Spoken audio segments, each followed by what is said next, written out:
Hey guys, welcome back to my channel. Today I wanted to do a review and demo on a new product. It's the Neutrogena Hydroboost Hydrating Tint Foundation. So the fact that I was saying hydrating and it's supposed to be like, good for dry skin, I was excited. I wanted to try it out. I picked up mine at Ulta. I think it's about $15 at Ulta. So if you want to get it at Ulta, I would say definitely wait for like some sort of coupon or something, like the $3.50 off. I think I might have used that, but I bought a couple other things, so who knows what that went to. Or the $5 coupon, anything that usually applies to like drugstore products, or of course get it at Target or Walmart for cheaper. Online I saw some Target has it for about like $11.30 or so, depending on your area, probably depending how much it's going to be. It's definitely a little bit more expensive. I would say Neutrogena products are probably a little bit more up there for like their makeup products, but I was like, you know what, let's try it out. I want to see how this goes. I picked up mine in the shade Nude 40. I was kind of looking around in the section like what should I pick up, and also I didn't want to get anything that maybe I was like, oh, maybe is it close to my skin tone, like the most close, but maybe it's a little bit darker. I was like, you know what, let's go lighter, because I did hear that this does oxidize. So I was like, well, let's see how it goes, because I was between 30 and 40.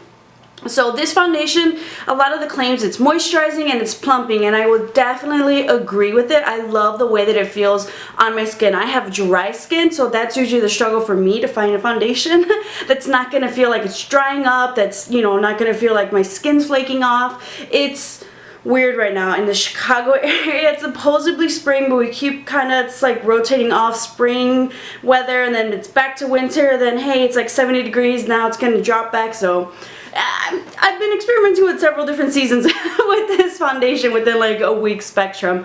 However, I will say that I am really liking this foundation. There's a couple things that I'm not a big fan of, but the things that I do like, I love that it is super hydrating on my face. I love the way that it looks after I apply it. So this foundation reminds me a lot of like the Clinique 2-in-1 foundation, the packaging. And then when you kind of unscrew this, I do like that you do kind of get like this doe foot applicator, so you can just apply it on your face. Makes it less messy, because I kind of hate when you kind of like gotta drop it out.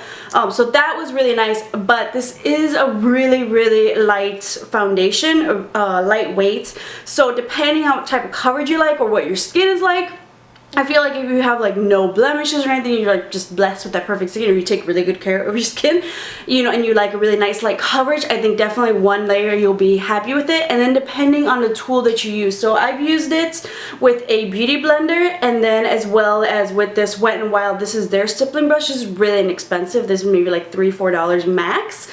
The Wet n Wild brushes with the little pink tops, mine's my foundation color right now because I did use it. These are amazing. I love it. So any flat top brush I love. If you want more coverage, use a flat top brush.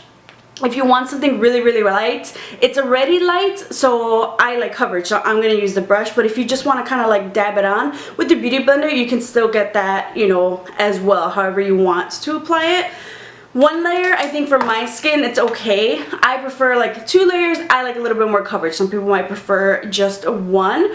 But application wise, I think it blends out beautifully with the brush. I love the way that it blends out. With the beauty blender, it's just really sheer. It's going to sheer it out for you.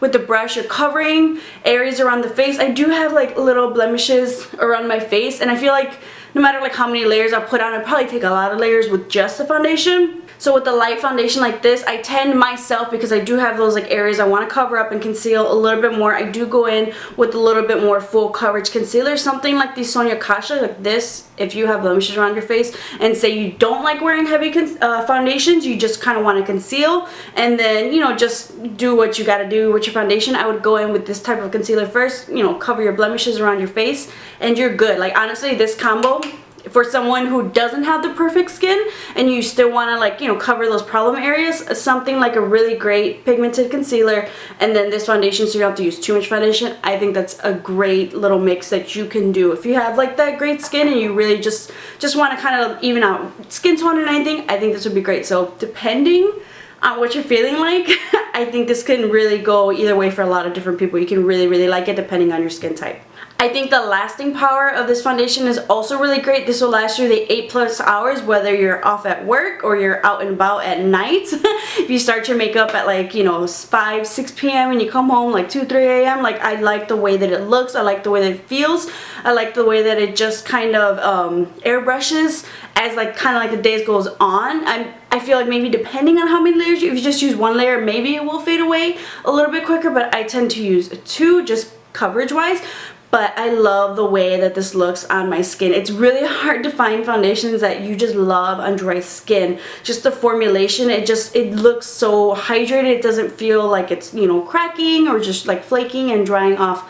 I love the way that it looks. If anything, I do hope that they expand the color range. It's only about 10 colors, and honestly I feel like they're really, really light, and then you have like maybe a couple like on the deep skin tone dark range, like not that much offered there. So I feel like I hope they expand it, because honestly I was looking for my shade and I just feel like there's a lot of like super light, super light, super light, light, medium, you know, and then you kind of have like your dark. So hopefully they have more of those. And then also the other thing about that, I will say that it does oxidize. I've been wearing this, I put this on around 9:30 a.m. It's now 4 p.m. It hasn't oxidized that bad, but I do notice because this shade looked really light. It's like, ooh, is this gonna be really light? And as I apply it, it looks good, and then throughout the day I do notice that it does oxidize on me. I know a lot of people have said maybe it gets like really orange on them. Maybe this shade, Nude 40, didn't so much on me, but it does oxidize. So honestly I feel like that's my only real issue, because I love it. I love the way that it applies. I love the way that it looks. I love the way that it feels on the skin. But it does oxidize, so I'm like, ugh. I'm like, I can deal with it. I don't mind it. It's nothing too drastic, at least for this shade for me. So depending on the shade, maybe, I'm not sure. But so far we're looking okay.